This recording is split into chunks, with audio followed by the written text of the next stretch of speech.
आज आपको मैं ईपीसी 4 यूनिट के बारे में, उसमें जो योगा फाइल आपको बनानी होती है उसकी जानकारी मैं आपको दूंगी। जैसा कि आप सबको विदित होगा कि बीएड कोर्स में जो प्रशिक्षण ले रहे छात्र एवं छात्राध्यापक अध्यापिकाएं हैं, उनके पास ईपीसी 4 एक यूनिट है, जिसमें आपके पास ईपीसी योग भी है। आपको योगा फाइल बनानी होती है। जैसा कि आपके कॉलेज में या आप कहीं भी आपके इस यूनिट के तहत 7 दिवसीय योग शिविर का आयोजन किया जाता है। इस योग शिविर में आपके योगाचार्य, आपके योग शिक्षक जो भी हैं, वो आपको योग की जानकारी देते हैं और योग के बारे में उनके लाभ, फायदे और उनकी हानि जो भी है सभी चीज़ वो आपको बताते हैं। और आपको इसके बाद एक योगा फाइल बनानी होती है। वो किस प्रकार से बनानी है इसके बारे में मैं आपको जानकारी दे रही हूँ। तो सबसे पहले आप एक फ्रंट पेज बनाएंगे। जो फ्रंट पेज में आपको क्या करना है, आपको पहला पेज जो बनाना है आपको, उसमें आपको इस तरीके से ईपीसी 4 करके बीएड योगा फाइल करके आपको बनानी है। उसके बाद आपको अपना जो है इंट्रोडक्शन जो है आपका, जैसे हमारी कॉलेज का नाम Susana Methodist girls BEd college Roorkee Uttarakhand है। उसके बाद कौन सा सत्र चल रहा है, उसके बाद कौन सा सेमेस्टर आपका चल रहा है, कोर्स का नाम आपका ईपीसी 4 है, टॉपिक का नाम आपका जो ईपीसी 4 में आपका है वो टॉपिक है आपका योगा, और सबमिटेड 2 में आपके टीचर्स का नाम आ जाएगा और सबमिटेड बाय में आपके स्टूडेंट का नाम आ जाएगा। उसके बाद आपको इसमें योग के बारे में कुछ जानकारी देनी है, कुछ सैद्धांतिक जो योग के बारे में जो पक्ष हैं उसके बारे में आपको बताना है, लिखना है। ये सारे जो भी मैंने 6 यहाँ पे लिखे हैं इनके बारे में आपको लिखना है। तो सैद्धांतिक पक्ष क्या है इसके बारे में लिखना है, योग का अर्थ क्या है, योग का इतिहास क्या है, योग का लक्ष्य क्या है, योग के नियम क्या है, योग के प्रकार क्या है, इन सब के बारे में आपको लिखना है। तो योग के कितने प्रकार है, तो योग के प्रकार जो भी हैं, जैसे पहला प्रकार उसका है राजयोग, कर्मयोग, भक्ति योग, ज्ञान योग, ये सभी योग के प्रकार हैं। तो राजयोग के अंदर अष्टांग योग बताया गया है। जो अष्टांग योग आपको पता ही होगा, जैसे अष्टांग योग महर्षि पतंजलि ने लिखी है और उन्होंने इसमें जो अष्टांग योग के 8 नियम इन्होंने बताए हैं, जिसमें फर्स्ट है यम, नियम, आसन, प्राणायाम, प्रत्याहार, धारण और ध्यान और समाधि उन्होंने बताई है। इसमें जो यम है इसके भी 5 उन्होंने चरण बताए हैं और नियम के भी 5 चरण बताए, इनके बारे में भी आपको लिखना होगा। इसके बाद हमें ये इस प्रकार से कर्मयोग, भक्ति योग और ज्ञान योग, इनके बारे में भी आपको लिखना है। तो ये मैंने स्लाइड में लिखा है, आप इसको लिखेंगे। इसके बाद आपको लिखना है जो आजकल बहुप्रचलित जो रोग हैं और योग के द्वारा उन्हें लाभ मिल रहा है, तो वो क्या क्या हैं। जैसे आपने आसन पढ़े होंगे, प्राणायाम आपने पढ़े होंगे, षटक्रम आपने पढ़े होंगे, बंद मुद्रा आपने पढ़ी होंगी, है ना। तो आजकल जैसे पेट से संबंधित जो रोग है उसमें आसन, मतलब क्या क्या हमें आसन करने चाहिए, तो उसमें जो आसन है हमें ताड़ासन और कटी चक्रासन हमें उसमें कर सकते हैं, पेट संबंधित जो रोग हैं। उसके बाद हमारे पास प्राणायाम। प्राणायाम में हमें पेट से संबंधित जिनको दिक्कत है उन्हें कौन सा प्राणायाम करना चाहिए, तो उन्हें भ्रस्तिका या सूर्यभेदी प्राणायाम, ये उनके लिए लाभदायक है। फिर है षटकर्म। षटकर्म में कुंजल और नोली।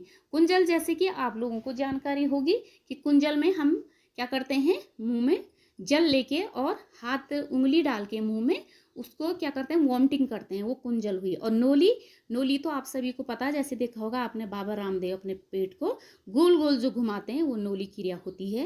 अगर आपको इससे ज़्यादा नॉलेज चाहिए तो आप मुझे बताइएगा, मैं आपको इस पर वीडियो बना सकती हूँ और अच्छे से समझा सकती हूँ। इसके बाद है बंद मुद्रा। बंद मुद्रा में आपको क्या करना है, उसमें आपको मूल बंद और विपरीत बंद करनी है, ठीक है। सावधानियां आपको जिस प्रकार की आपके शरीर की स्थिति है, यानी कि आपको किसी प्रकार का रोग है या कुछ प्रकार की बीमारियां हैं, तो उन लोगों को कुछ आसन नहीं करने की सलाह दी जाती है। तो ये चीज़ इसमें सावधानी रखनी है। जिन लोगों को अनिद्रा की दिक्कत है तो वो लोग क्या करें, अनिद्रा की जिन लोगों को दिक्कत है वो क्या करें, वो कौन सा आसन करें। जो लोगों को नींद नहीं आती है वो आसन करेंगे, नौका आसन और भुजंग आसन वो लोग करेंगे।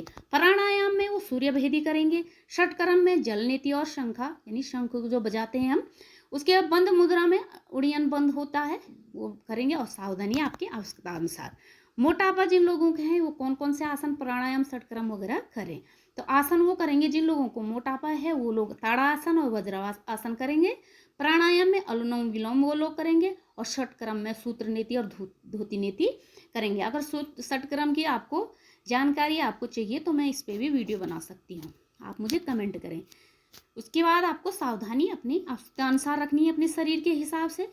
अब श्वसन संबंधी कई रोग भी आजकल चल रहे हैं, उसमें जैसे आपको कौन सा श्वसन संबंधी लोगों को कौन सा आसन करना है, जैसे पादहस्त आसन है, मंडूका आसन है, ये आसन करने हैं। प्राणायाम में भ्रस्तिका है, उज्जयी है, और षटक्रम में जल नीति और स्वंध्वनि है, ठीक है ना। और बंद मुद्रा महामुद्रा करनी है। सावधानी आपको अपनी आवश्यकता के अनुसार करनी है। इसके बाद जो कंधों से संबंधित योग हैं, तो कंधों से संबंधित आपको क्या करना है, गरुड़ासन आपको करने हैं, ठीक है। एक मिनट, चलिए।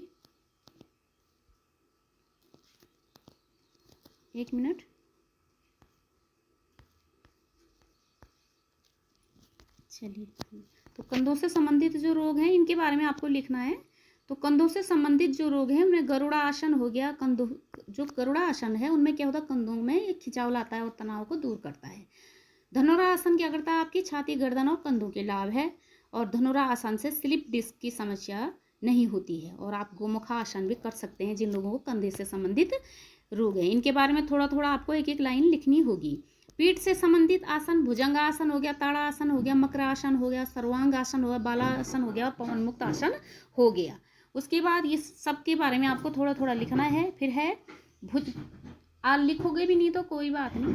फिर है आपके जो भुजा संबंधी योग है उसमें क्या करना है, आपको अधोमुखासना करना है, पादगुष्टानासन करना है, शलभासन करना है, चक्रासन करना है। पेट संबंधी जो है उनको सूर्य नमस्कार करना है, पश्चिमोत्तासन, बालासन और कपालभाति करने हैं। पैरों से संबंधित जो है उन्हें वायुनासन करना है, कोणासन करना है, त्रिकोणासन करना है और गरुणासन करना है। गर्दन से संबंधित जो लोगों को गर्दन से संबंधित दिक्कत है वो क्या, नटराजासन करेंगे, शवासन करेंगे। सूक्ष्म योगाभ्यास में गिरवाचालन के 4 जो स्टेप होते हैं गिरवाचालन के, उनको आपको करना है। अगर आपको गिरवाचालन क्रिया के बारे में जानकारी चाहिए तो आप कमेंट में लिखें। और इसके बाद आपको लिखना है योग और मानव जीवन पर क्या प्रभाव है। उसके बाद आप लिखना है योग और चिकित्सकीय महत्व, यानी योग का क्या हमारे महत्व है हमारे चिकित्सा के क्षेत्र में, इसके बारे में आपको लिखना है। और इसके बारे में आपकी शिक्षा जो योग शिक्षक हैं उन्होंने आपको जो जो भी लिखने को दिया है आप उसको भी इसमें ऐड कर सकते हैं। धन्यवाद। कमेंट करें, लाइक करें और सब्सक्राइब करें।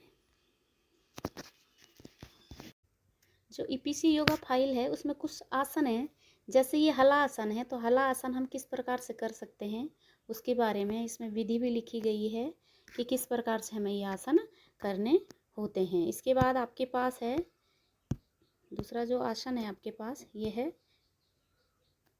चक्की चालन आसन है। चक्की चालन आसन को आपको कैसे करना है, जिन लोगों ने योग के समय प्रशिक्षण लिया होगा उन लोगों को पता है कैसे करना है। वैसे भी इसमें विधि लिखी गई है और ये करके भी पिक्चर में दिखा रहे हैं। तो योगा आसन है। इसके बाद नीचे नौका आसन की पिक्चर दी गई है कि किस प्रकार से हम नौका आसन को कर सकते हैं। ये पिक्चर आपको अपनी योगा फाइल में लगानी होती है। जो जो आप आसन और जिस जिस बारे में आप लिखते हैं तो योगा की पिक्चर आपको अवश्य लगानी चाहिए, उससे फाइल बहुत अच्छी बनती है। इसके बाद ये हला आसन है, एक अर्ध हला आसन होता है और एक पूर्ण हला आसन होता है। ये जो पिक्चर है ये पूर्ण हला आसन की है। इसके बाद सर्वांग आसन कैसे किया जाता है, ये सर्वांग आसन है। सर्वांग आसन में आपको इस तरीके से सर्वांग आसन को करना होता है। एक है आप बाल आसना, है ना, बच्चों की तरह इसको आसन को करते हैं, तो ये है आपका बाल आसना है इसमें, ठीक है। इसमें इसके बाद इसमें जो है ये पश्चिमोत्तासन जो है, इसमें स्टेप बाय स्टेप दिए गए हैं कि आपको पश्चिमोत्तासन कैसे करने होते हैं। तो ये पश्चिमोत्तासन है। इसके बाद इसमें आपको त्रिकोण आसन दिया है कि आपको त्रिकोण आसन को किस तरीके से करना है, पिक्चर के माध्यम से दिखाया गया है। और इसके बाद है कोणा आसन। त्रिकोण और कोणा आसन दोनों अलग अलग हैं। तो ये कोणा आसन है, आपको कोणा आसन इस तरीके से करना होता है। और इसके बाद आपके पास है वाया आसन, या इसे वीरासन भी इसे कहते हैं। तो वाया आसन में आपको इस तरीके से पोज बनानी होती है, ये है वाया आसन, इसे वीरासन भी आप कह सकते हैं। उसके बाद जैसे सूर्य नमस्कार, सूर्य नमस्कार के लिए आपको पता ही है कि इसमें 12 स्टेप होते हैं, तो इसमें सारे स्टेप बाय स्टेप किया गया है।